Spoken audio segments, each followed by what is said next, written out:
کہ جی وہ فلانا آدمی بڑا کامیاب ہے. میں کرکٹ کی بھی کتاب ہے جو اچھا کھلاڑی تھا اس کے اوپر پڑھتا تھا. کیوں پڑھتے تھے؟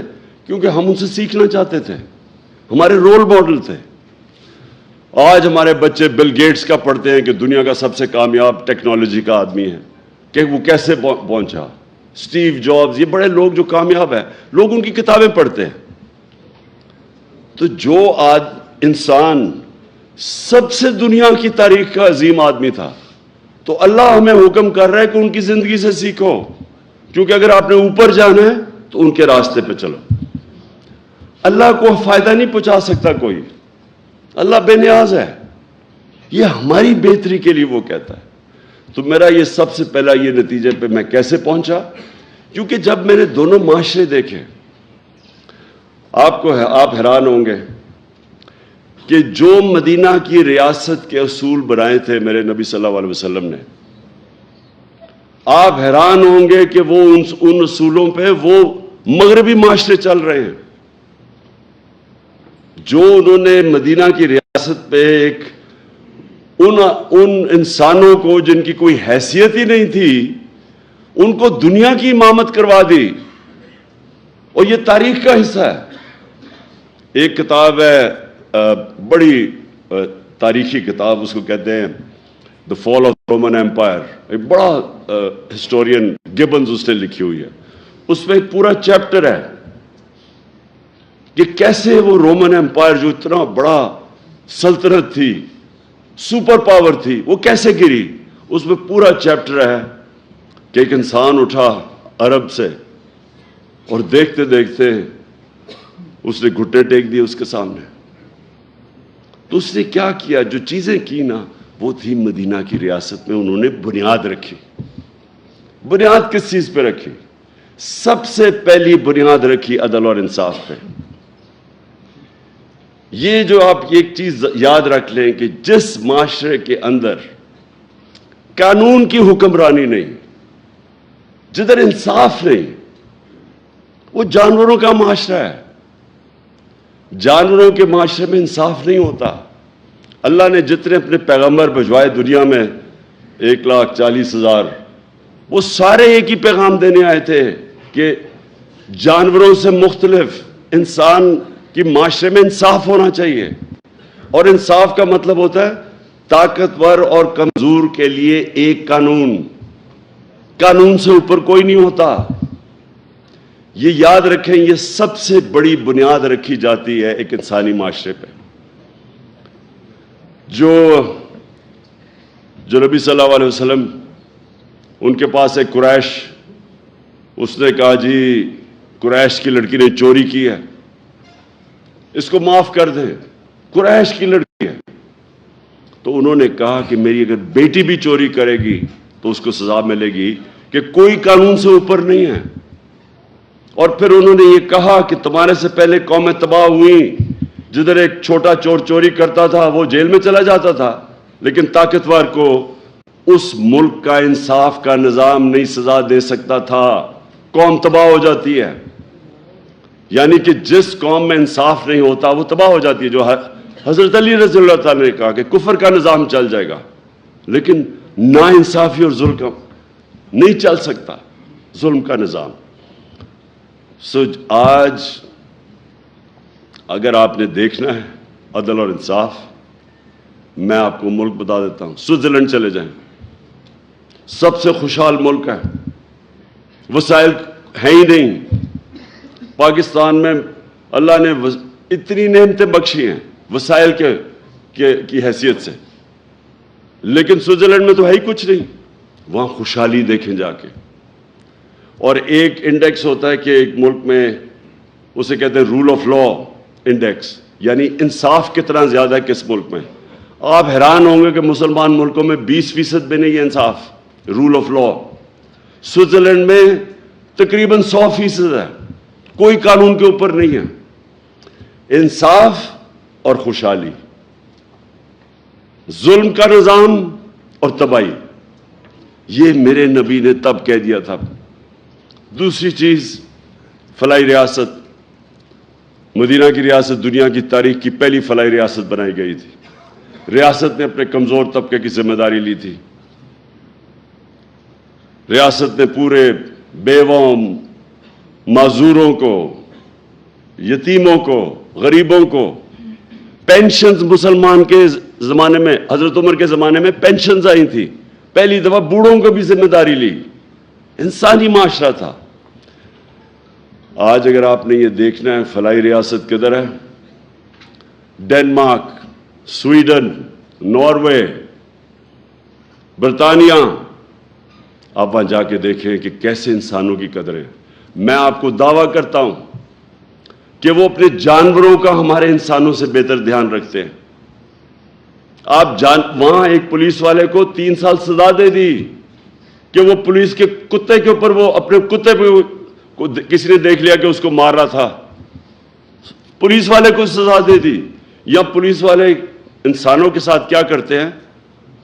ابھی وہ شہباز گل کے ساتھ کیا ہوا ہے؟ 2 دن پکڑ کے اس کو مارا، ننگا کر کے اس کو تشدد کیا۔ وہاں انسانوں کو، انسانیت کا تو نظام اور ہے، وہ جانوروں کو، ان کی ایک ہے RSPCA، وہ دیکھتی ہے کہ کئی جانوروں پہ تو نہیں ظلم ہو رہا۔ اور یہ کدھر شروع ہوا تھا؟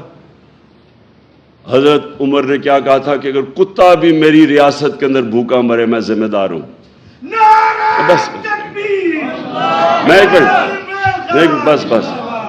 میں ذرا چاہتا ہوں کہ میری آپ آج بات سن لیں، کیونکہ میں پھر آخر میں آنے لگا ہوں یہ حقیقی آزادی کے اوپر۔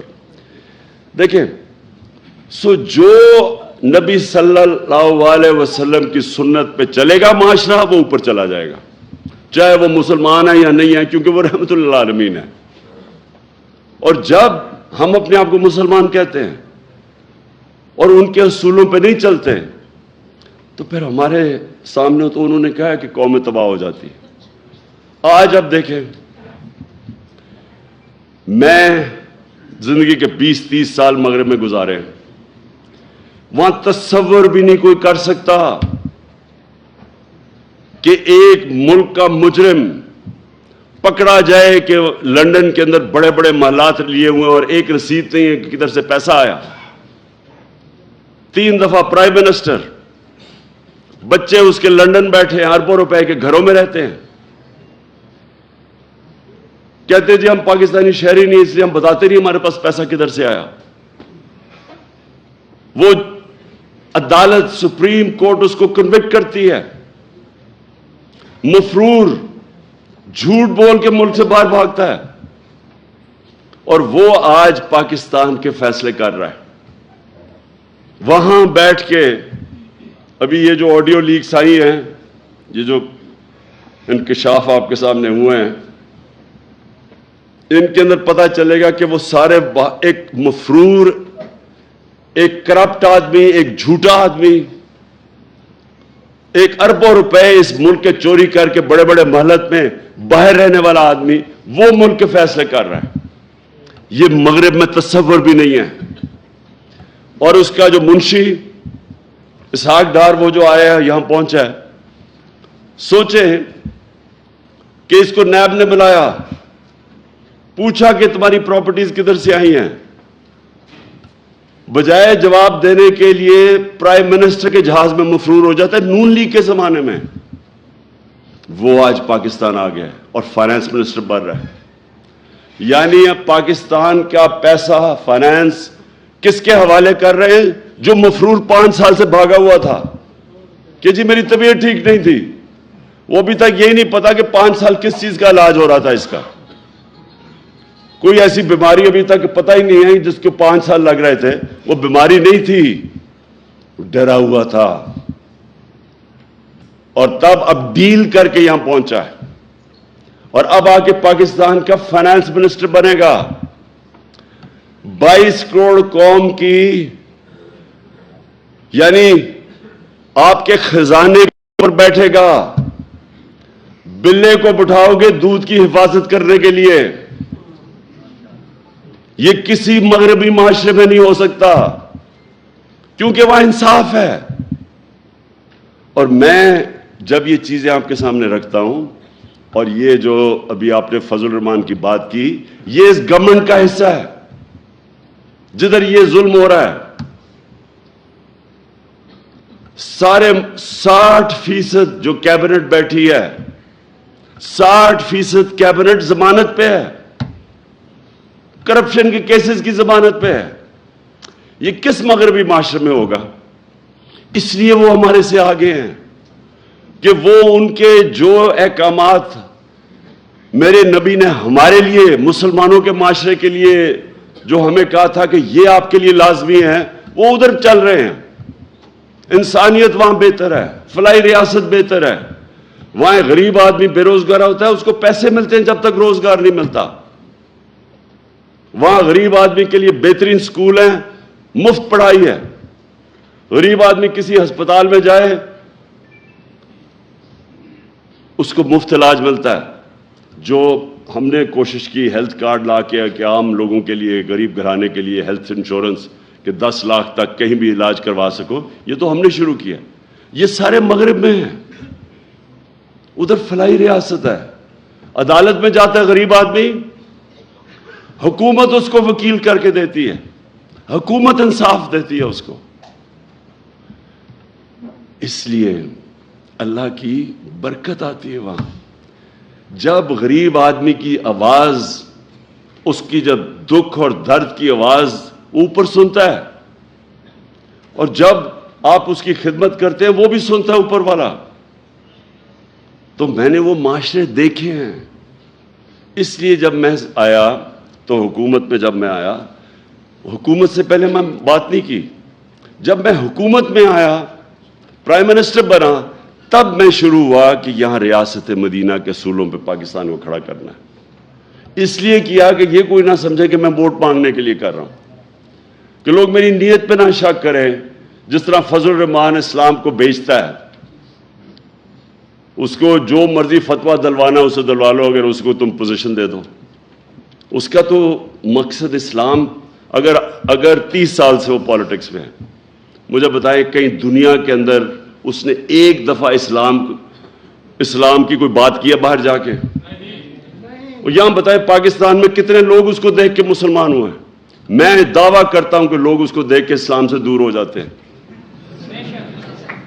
کیونکہ وہ جب دیکھتے ہیں کہ صرف ایک انسان کے جو دین کے اوپر بات کر رہا ہے, سارا بات فتوی دین پہ دے رہا ہے, اور اس کے ضمیر کی قیمت ایک ڈیزل کا پرمٹ ہو, کون اس کو سمجھے گا؟ اس لیے میں آپ سے آج اپنے علماء اور مشائخ آپ سب سے یہ کہنا چاہتا ہوں کہ دیکھیں یہ ایک پاکستان ایک فیصلہ کن موڑ پہ کھڑا ہے. انہوں نے جو باہر کے لوگ تھے, جو باہر کی قوتیں تھیں, وہ اس لیے نہیں انہوں نے مجھے یہ سازش کر کے ان ساروں کے ساتھ مل کے اندرونی اور بیرونی ملک مل کے سازش کر کے ہٹایا. اس لیے نہیں ہٹایا کہ وہ مجھے جانتے نہیں ہیں. مجھے سب سے زیادہ مغرب میں لوگ جانتے ہیں. انہوں نے اس لیے ہٹایا کہ وہ اس ملک میں ایسے لوگ چاہتے ہیں جو ان کی غلامی کریں,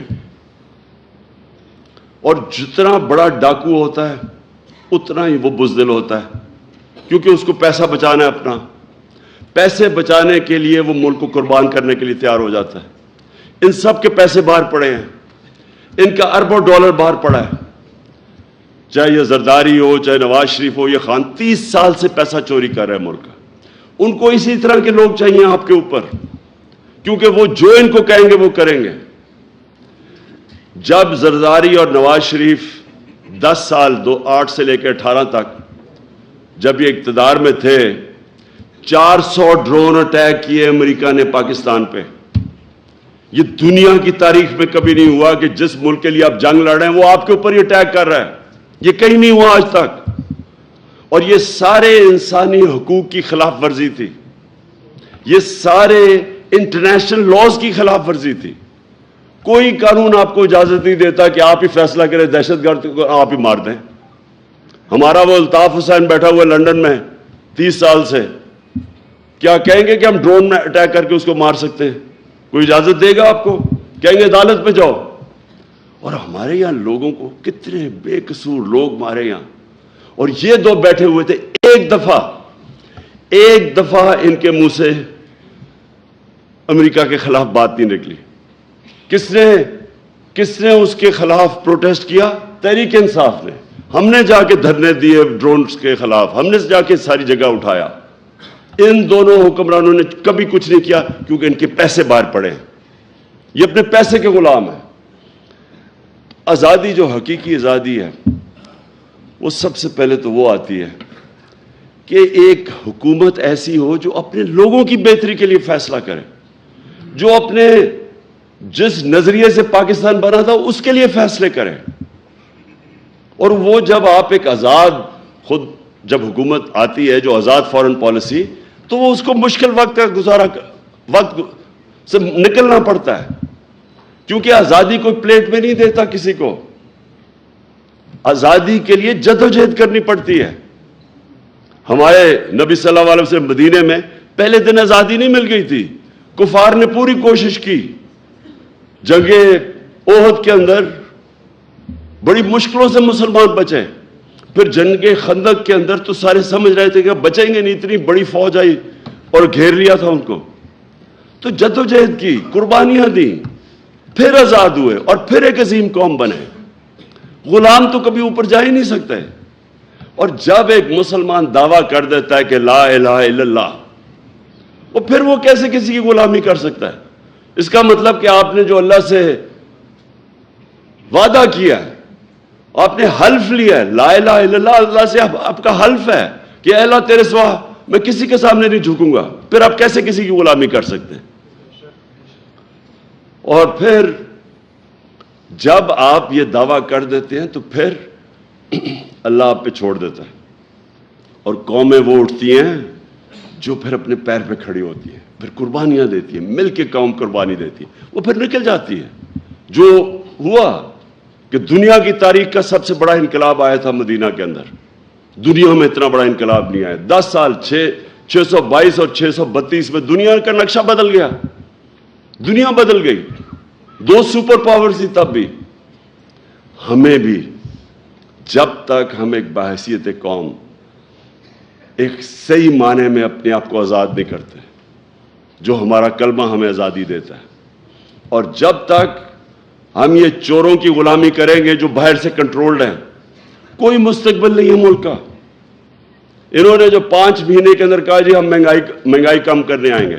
50 سال میں سب سے زیادہ مہنگائی ہوئی ہے آج پاکستان میں.